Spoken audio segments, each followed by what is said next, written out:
Hello guys, this is Jones10395 with another airsoft video for you, and today I will show you how to turn an ordinary green gas can into a refillable compressed air can to refill any of your gas guns. A couple things you will need will be a threaded metal or brass, or once again some sort of metal or alloy Schrader valve. This hooks up perfectly to a bike pump, and you can buy adapters to hook this up to an air compressor also. So that's what you need, a Schrader valve. You will need JB weld, which will bind the surface of the green gas can and the Schrader valve together. It's extremely important that the Schrader valve is metal, and I think it's even impossible to find one that's not.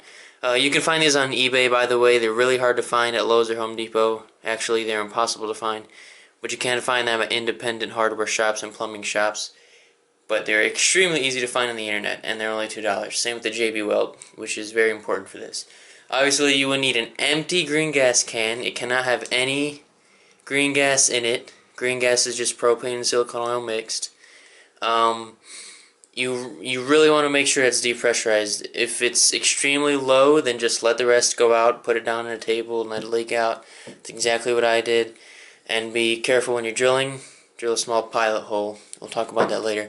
And you'll also need silicone oil, because once you get the hole big enough, you're going to spray a bunch of silicone oil inside of that. So without further ado, I will take you through the fabrication process.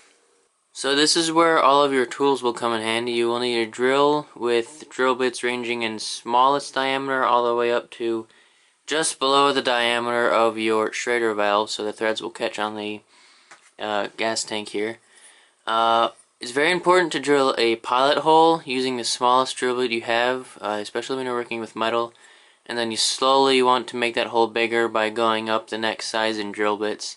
And it's going to be a slow process, but you have to do it when you're dealing with metal, or else it's not going to turn out well in the end, and you're just going to screw the project up. Now all your drilling is done in the bottom down here.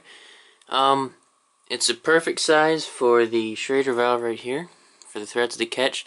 You will need to sand it. If you can see, it's scuffed off a bit. I actually used my Dremel, and it's smooth to the touch now. No cuts or nothing on my fingers, no burrs, so it's safe to touch, which makes a great place for the threads to catch. And this is where you would spray a whole load of silicone oil inside, just to keep everything up here well lubricated, since air is completely dry. The green gas that was in here had some silicone oil in it, so it kept it lubricated, and I'm just trying to minimize the chance of any possible malfunction that would cause me to make another one.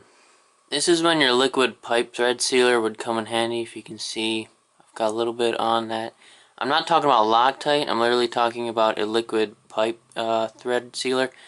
It's meant for plumbing, water, and you can see it better now. And anything that has air pressure, like I said already, water. A socket would come in handy here, especially a deep socket, because it'll make it a lot easier to put the Schrader valve in that hole, especially since you'll have some leverage to keep it straight. So I'm going to go ahead and do that off camera, and then we'll start the JB weld. So after threading in your Schrader valve, you will definitely need your JB weld, because the Schrader valve is not self-tapping, which basically means it's not compatible with metal, and the threads, even though it's in there, it's very, very loose, and you can't tighten it because basically you'll rip off what very small amount of threads there are in there, and that's exactly what I did. Like, I can keep spinning it around and around, and it's not going to get any tighter, even though it's to the limit. So we're going to mix up the JB weld here, which is 1-to-1 part epoxy mix. You mix it up together, and you're going to put it right down here on the head of this kind of hex head, and make sure there are no holes at all, to minimize the chance of a leak, and if there is a leak, minimize the leak itself. So I'm going to go ahead and do that off camera. In setting it correctly, you will want to have this on level ground and standing upright in terms of the epoxy, so that it will dry evenly, because it seems to slowly flow and even itself out, kind of like water does. It slowly does that. And the easiest way to do this, if you lost the cap, like I have, or maybe if your cap is rounded, get a socket, which fits perfectly right in there. Put the socket in there, and then, oops, set it down to dry for 24 hours. It says 15 to 24, but I would suggest that you just be patient and let it really get as hard as it possibly can, so that you won't have to go in and Dremel this out or even make a new one and buy all the pieces again. So now we're just going to play the waiting game and we will test it next. So as you can tell by the title of this video, this project did fail, but it wasn't because the gun is screwing up or there are any air leaks in the magazine or even the green gas can. Everything is perfectly airtight and sealed. It transfers the air perfectly into the magazine, and the magazine transfers the air perfectly into the mechanism of the gun. So before I throw some science at you, I'm going to show you a shooting test kind of inside. I'm not going to go outside and shoot anything, and you're about to see why here in a second, but I'm going to fill this up on camera for you. Make sure there's nothing in the magazine, no BBs or anything.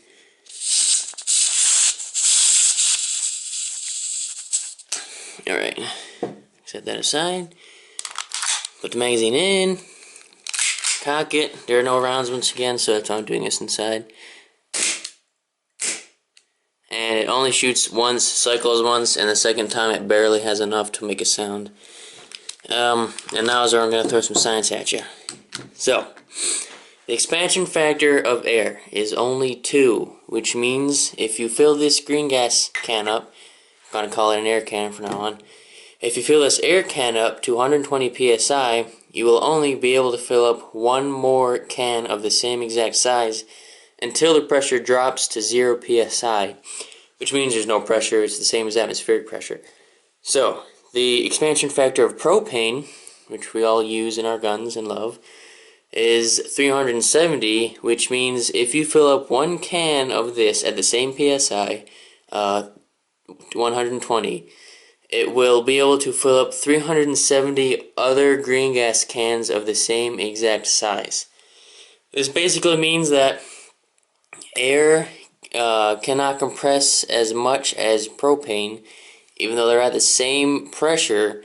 You will not be able to fit as many air molecules into this can at high pressure as you would a propane molecule.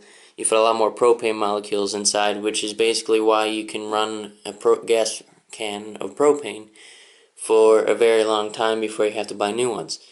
And this is also a reason why, if you've ever seen Polar Stars, they run off of HPA tanks or high pressure air tanks.